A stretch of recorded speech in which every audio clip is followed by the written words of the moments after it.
Ben didn't find a lipstick stain. He didn't catch a late-night call. He found a single sentence that hadn't even been sent, and it hit harder than proof. It was a Thursday that wanted to be ordinary. Rain tapped the windows like impatient fingers.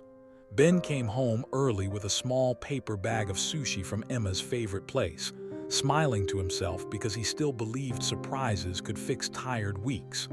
He stepped into the kitchen and saw her laptop open, a soft glow on the counter, and beside it her phone screen up, unlocked, waiting. He reached for it without thinking, not to spy, just to check the time, just to be the husband who knew where she was. The screen lit, and there it was. "I can't stop thinking about you tonight." No sender, no reply, just that line sitting in her drafts like a match tucked into dry paper. Ben read it once, twice, a third time like repetition could turn it into a mistake that didn't belong to them. His chest tightened, his mouth went dry. The quiet around him suddenly felt staged, like the apartment had been holding its breath for this exact moment. Down the hall, the elevator dinged. Emma's key turned in the lock. Ben didn't move. His fingers clenched the phone so hard his knuckles blanched. In his head, he heard a new sound. Every laugh they'd shared rewinding, every love you replaying with a crack in it, every morning coffee tasting faintly of something spoiled. The door opened. Emma stepped in humming, arms full of grocery bags, cheeks pink from the cold. She looked up. She saw his face. And before he said a word, she knew exactly which sentence had finally escaped her. Ben's voice came out low, raw, unfamiliar. "Who's Daniel?" Before we get to how it ended, you need to see how it started. Because the smallest choice is the one that destroys everything. The house was a soft, familiar silence that smelled faintly of last night's wine. Emma lay in bed with the blue glow of her phone painting her face, thumb hovering over a draft she had written and rewritten a dozen times. "I can't stop thinking about you tonight." The words were both confession and poison. The send button sat like a cliff's edge under her thumb. Downstairs, the shower ran. Ben's hum through the tile made the apartment feel like a safe ship on a calm sea, a ship she had once loved with both hands on the wheel. The draft was unsent because somewhere, buried under fear, she still wanted to be the person who could walk away. The thing that made it harder to walk away was not how he touched her, but that he could still make her feel seen. Daniel at work, who listened to the small things and answered them in a way Ben hadn't for years. She locked the phone and put it under the pillow. Sleep refused her. In the dark, she pictured the small differences between them. Ben's steadiness and the way he always remembered to refill the kettle. Daniel's eyes that lingered like a question. She told herself she wasn't cheating yet, that the unsent message was only a private flame, but private flames catch houses on fire if you don't notice. Morning arrived like a practiced play. Ben was already in the kitchen, the kind of morning man who remembered names of cafes and anniversaries. He moved around the tiny apartment with a domestic grace that made neighbors think of stability and loyalty. Emma copied the motions. Smile, laugh at a joke, ask how his meeting went. Her smile felt too small against the weight in her chest. Ben glanced at her phone and said casually, "Your phone's buzzing caught up with the team again." He believed in the ordinary certainties, in meetings and deadlines and the visible proof of a stable life. Emma lied with a practiced, brittle ease. Just work stuff, nothing to worry about. But the unsent draft gnawed at the base of her throat like a stone. As he kissed her on the cheek and left with a brief, "Love you," she watched the door close and felt like the room had been vacuumed of all sound. Once alone, the apartment stretched and changed shape. She scrolled through messages, mundane, harmless, and felt sudden shame. Those messages, those tempted drafts, were scaffolding on which she was constructing a life divided. She moved through breakfast like a ghost and left for work with the unsent text still burning behind her teeth. The office smelled of stale coffee and printer toner. Daniel was later than usual, arriving with a rain-slick hair and a hands-in-pockets kind of smile that made the air change. He would cross the room and ask about details, not gossip, not empty small talk, but the small things that mattered. That book she'd been reading, the jokes she'd told in a meeting. He remembered, and remembering is a dangerous tenderness. She tried to focus on spreadsheets, on deadlines. Each line on her screen blurred, each sentence became a loop. Daniel slid into her life like sunlight in a cracked room, warm, unexpected, intensely visible. He listened when she said her mother was tired, and he actually called the next morning to ask about the appointment. These were small, soft acts that coagulated into something huge and undeniable. Lunch was an interference. Daniel's messages arrived like soft knocks. "Are you okay? You sounded tired this morning." She wrote back something light, practiced. The unsent text from the night before hovered like a ghost message in her draft box, a confessional she refused to make real. She felt less guilt and more truth, the truth that Ben had stopped hearing her, and Daniel had started really listening. The headphone split tension between safety and flame, tightened inside her chest until she could barely breathe. Walking home that evening through wet streets, she felt the draft opening its jaw again. She told herself it would be only coffee. She told herself it would be only conversation. But crossing that threshold into a cafe that smelled of old coffee and citrus pastries was like stepping into a mirror. Daniel smiled in a way that was both casual and meticulously attentive. He asked how she was, and when she answered with thin, truthful fragments, he did not judge. He gathered the pieces like he meant to return them whole. They spoke for hours, not about the big things, the sort of things people lecture about, but about the small hemorrhages of daily life. He asked about the scarf she lost last winter, about the ridiculous nickname her grandmother used, about the song she played when she wanted to cry. He mirrored her. The reflection was tempting because it was so different from the indifference she had learned to accept. When she left, the night air felt sharper. The unsent text no longer felt unreal. It felt like an almost decision. She touched her phone and the weight of the unread draft pulsed like a live wire. On the walk home, she rehearsed lies and goodbyes and nothings. She told herself she would stop here. She told herself that safety could be resumed. But the night had shifted and she had crossed an invisible border, the kind that redraws maps quietly and often forever. Back home, the apartment felt smaller, replete with the ordinary proof of a life built together. The chipped mug, the worn recipe card, the framed photograph with a sun-bleached corner. Ben hummed something off-key from the next room. His trust was an available thing, easy to take for granted. In the quiet of the kitchen, Emma made herself tea with hands that trembled slightly, the new truth weighing her fingertips down. That night, text messages began to be less about small check-ins and more about the tracks they were leaving. Daniel's words were careful, not reckless. "I like you," he typed. "I like who you are when you don't try to be safe." Each sentence was a lit match. Emma deleted and rewrote replies as if she could lop off the future she didn't want, but the words settled like ash. She fell asleep with the phone on her chest, the unsent message still in its limbo. In dreams, she saw two houses, both hers in different languages, one of steady routines and warm breakfasts, the other of late-night confessions and dangerous attentions. Waking was a small betrayal.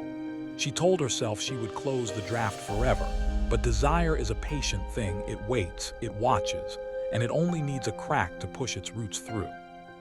Emma told herself she'd delete it. She promised. She even opened her drafts folder with trembling fingers, staring at those words she had typed in a moment of weakness. "I can't stop thinking about you tonight." It looked small, harmless, like a note left on a napkin, but it was a loaded gun lying quietly in her pocket. She hovered over delete and didn't press it. The truth was, she liked knowing it was there. It was her secret rebellion. A small hidden room inside her mind where she could breathe again. In that draft, she wasn't the perfect wife with matching towels and synchronized calendars. In that draft, she was wanted, desired, seen. The message lived there for days, untouched, a sleeping ghost that hummed in the background of every normal conversation with Ben. every time she laughed at his jokes or watched a movie beside him. If this story hits you, you can support the channel with a quick hype. She knew that her phone was holding something that could tear her world apart. It made her heart race, and she hated that she liked the thrill. It happened on a Thursday, the kind of Thursday that pretends to be boring. Ben came home early. The office had closed for a fire drill, and he wanted to surprise her with sushi from her favorite place. He found her laptop open on the kitchen counter. A message notification blinked on the corner of the screen. It wasn't from Daniel, just a coworker. But curiosity is an animal. It doesn't need a reason. Ben reached for her phone to check what time she'd be home. It wasn't snooping, not really, but when his finger brushed the screen, it lit up. There it was, the message, still unsent, still open. "I can't stop thinking about you tonight." The air left his lungs like someone had punched it out. He blinked once, twice, then again, as if reading it differently might make it disappear. He read it again and again. His vision blurred. His throat tightened. When the front door opened, Emma didn't notice the silence immediately. She was humming, carrying grocery bags, smiling at nothing. But then she saw his face, white, frozen, unreadable, and she knew. She knew. Who's Daniel? The question dropped like a glass onto concrete. Emma's heart skipped, tripped, shattered. She opened her mouth, nothing came out. Ben held up the phone. His hand was shaking. "Who is he, Emma?" Her first instinct wasn't to confess. It was to protect not him, not Daniel, but herself. "It's nothing," she said too fast, her voice trembling. "It's just a stupid thing, I never sent it." Ben's laugh was a dry, broken sound. "You think that matters? You wrote it." The silence after that sentence was unbearable. The walls seemed to shrink. The ticking clock felt like a scream. "I swear to you, I never," she started. But he cut her off. "Don't swear, just tell me why." She couldn't, because there was no single why. It was death by 1,000 quiet evenings, by the way he forgot to look up when she spoke, by the comfort that turned into absence. But how do you explain that to someone whose heart you just broke open? Ben dropped the phone onto the counter and walked out. No shouting, no door slamming. Just absence, loud, unbearable absence. For 3 days, the apartment was a grave. Ben didn't come home. He texted once. "I need space." Emma wandered from room to room, touching things that used to be alive, the dent in the couch where he sat, the coffee mug he'd left half-washed in the sink. Every object felt like a memory staring back at her. She didn't go to work, didn't call Daniel, didn't delete the draft either. She scrolled through old photos, vacations, anniversaries, the day they'd adopted their dog. In every picture, Ben's arm was around her. He was always looking at her. Somewhere along the way, she had stopped looking back. Guilt doesn't come all at once. It comes in waves, first disbelief, then shame, then a kind of raw hunger for forgiveness. She typed 100 messages to Ben, erased them all. How do you apologize for something you never technically did, but emotionally already destroyed? On the 4th night, the door opened. Ben stepped in quietly, smelling of rain and distance. His eyes looked hollow. His voice was calm, too calm. "I don't know what to do with this," he said, gesturing vaguely between them. "You didn't cheat, but you wanted to." She broke down. The tears came violent, uncontrollable. She begged him to understand, to believe that she hadn't crossed the line, but both of them knew she had crossed it in her heart. He sat down beside her, staring at the floor. "I just keep seeing it," he whispered. "That sentence, over and over, like it's burned into my eyelids." They sat in silence, two people trying to rebuild something that no longer had a name. That night, they slept in the same bed, but it felt like two different countries divided by an invisible border. And somewhere between them, that unsent message still glowed faintly in the dark. A reminder that once something is thought, it can never truly be undone. The morning after he came back, everything looked normal. But nothing was. Ben poured coffee like always, but didn't ask how she slept. Emma made toast but didn't eat it. The silence wasn't angry anymore. It was hollow, like a room that had been emptied of furniture. Every sound echoed differently now. The hum of the fridge, the clink of a spoon, even their breathing, all of it was filled with what they weren't saying. And between them sat that ghostly message, still unsent, still open in her drafts. She thought about deleting it again, but her hand wouldn't move. It wasn't about Daniel anymore. It was about her own guilt. She needed it to exist as a punishment, as proof, as a scar she could point to and say, "This is what I did. This is how far I fell." When Ben left for work, she collapsed into the chair he'd just been sitting in, and for a long time she couldn't move. The apartment still smelled like him, soap, coffee, exhaustion. She whispered into the quiet, "I'm sorry." But the air didn't forgive her. At 2:00 p.m. that same day, Daniel texted her, "Are you okay? You've been gone for days." She stared at the message, her pulse quickening. The rational part of her screamed to ignore it, delete it, run. But the emotional part, the part that had craved being seen, woke up again like a creature stirring. Her thumbs moved before her brain caught up. Things are complicated. Seconds later, the dots appeared. "I can listen if you need it." She should have stopped there, but guilt and loneliness make terrible teammates. She wrote back, "I don't deserve your kindness." He replied, "That's not for you to decide." Those 6 words hit like a bullet wrapped in silk. It wasn't about him anymore. It was about what he represented, a life unbroken, a version of herself that hadn't been shattered. When Ben texted later, "Working late tonight," she just stared at the screen. Her heart beat in 2 languages, shame and desire. She didn't plan to see Daniel. But plans are fragile things when emotions are starving. It started as a walk to clear her head. Then she found herself near his office building. Then she saw him standing outside in the rain, phone in hand, looking around like he'd been waiting for her all along. Their eyes met, and everything rational melted away.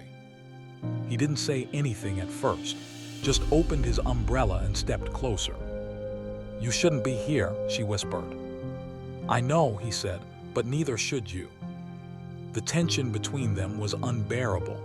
They walked under the umbrella, 2 people pretending to be strangers, but their silence said everything. At a red light, he turned to her. "Does he know?" "Yes." "And you're still with him?" "I'm trying." Daniel nodded, jaw tight, eyes heavy. Then he said softly, "You can't heal in the same place that broke you." The sentence sliced through her chest. For a split second, she wanted to believe him, that leaving would mean freedom. But deep down, she knew she was the one who broke it. That night, Ben came home early again. He was quieter than usual, distant, but observing her every move. Emma wanted to tell him about running into Daniel. The truth was clawing its way up her throat, but fear stopped her. She had seen that kind of hurt in his eyes before, the look of a man trying not to imagine things he couldn't unsee. So she lied again. "I just stayed in today." He nodded, "Good." Then softer, "I keep waiting for the anger to fade, but it doesn't, it just changes shape." She wanted to reach out, she didn't. They sat side by side on the couch, watching a movie neither of them really saw. Their hands were inches apart, but may as well have been miles. In the glow of the TV, she saw his reflection, not the man she married, but the ghost she made of him. That night, she dreamed of Daniel again. And in the dream, she finally sent the text. The moment she hit send, the screen shattered like glass. The next morning, Ben's eyes were red. He hadn't slept. "I had a dream," he said quietly, pouring coffee, "that you sent the message." Her blood turned to ice. What? It felt so real. I woke up shaking. He laughed, but it wasn't a real laugh. It was pain in disguise. I guess it doesn't matter whether you sent it or not, because in my head, you did. Emma stood there, breathless. She wanted to scream, to erase his nightmare, to rewrite reality, but she couldn't, because he was right. Emotionally, she had sent it. She turned away, hiding tears that wouldn't stop. He left for work in silence. And that's when her phone buzzed again. "Daniel, I wish you'd sent it." She dropped the phone. It landed face down, screen black, but the message was already carved into her. Emma woke to silence. The apartment was empty, sunlight barely touching the kitchen counter. Ben had left earlier than usual. She sat on the edge of the bed, phone in hand, eyes fixed on Daniel's last message. "I wish you'd sent it." Her chest tightened, her heart ached. She realized in that moment, desire, guilt, and fear were inseparable, a single relentless chain. The draft that had lived in the shadows now burned inside her, a record of every temptation, every thought she never acted on until she had. Her tears fell, slow and steady. They weren't just for Ben, not just for herself. They were for the life that was destroyed before it even ended. Ben returned home unexpectedly that night. He didn't knock. He just appeared in the doorway, eyes dark, face unreadable. Emma's stomach dropped. She had hoped for silence, for avoidance, but he was here. "Ben, we need to talk now." "Emma, I don't know what to say." "Ben, you don't get to not say anything. I saw your drafts, Emma, every single one." Her world tilted. "It wasn't real, I never." "Doesn't matter," he shouted, voice cracking. "Doesn't matter what you did or didn't do. You wanted him, Emma, that's enough." She sank to the floor, shaking. I never meant to hurt you." "You did," he said softly, the weight of despair pressing down. "You already did." The words weren't loud. They didn't need to be. They echoed in the corners of the room, bouncing off the walls like bullets. Days bled into nights. The apartment felt like a mausoleum. Emma stayed in her room. Ben didn't leave, but he didn't engage either. The phone sat on the nightstand like a detonator. Daniel's messages still there, unread, pulsing with temptation. She realized she had broken more than trust. She had broken their shared reality. Every laugh, every gentle touch, every shared morning was poisoned. The future they had imagined together had no legs to stand on. She stared at the ceiling. "I'm a disaster," she whispered, "and I dragged him into it." Ben's silence answered back. Sometimes no words are heavier than the loudest screams. Emma left a letter that night, simple, folded into the envelope. "I was weak, I was selfish. I wanted to feel alive again and I hurt you. I don't deserve forgiveness, only understanding. I hope you can heal even if I can't." She placed it on the counter and left before he saw it. Ben found it hours later. He didn't read it immediately. He just held it. And for the first time in weeks, the apartment was silent, not because of absence, but because of weight. Weeks later, the draft still sat on her phone. Daniel had stopped messaging. Ben and Emma existed under the same roof, but the warmth was gone, replaced by a cautious coldness, a vigilance born of shattered trust. Emma stared at the ceiling at night, heart racing, imagining the moments where she could have made different choices. Ben would lie awake in his own corner, staring at the dark, wondering if love could survive the fracture. And sometimes, just sometimes, Emma would touch her phone, looking at the unsent message and whisper, "This is my fault." The apartment never returned to normal. The draft never disappeared. The love they once had existed only as a shadow. And in that shadow, both of them understood. Some mistakes don't just hurt the present, they haunt forever.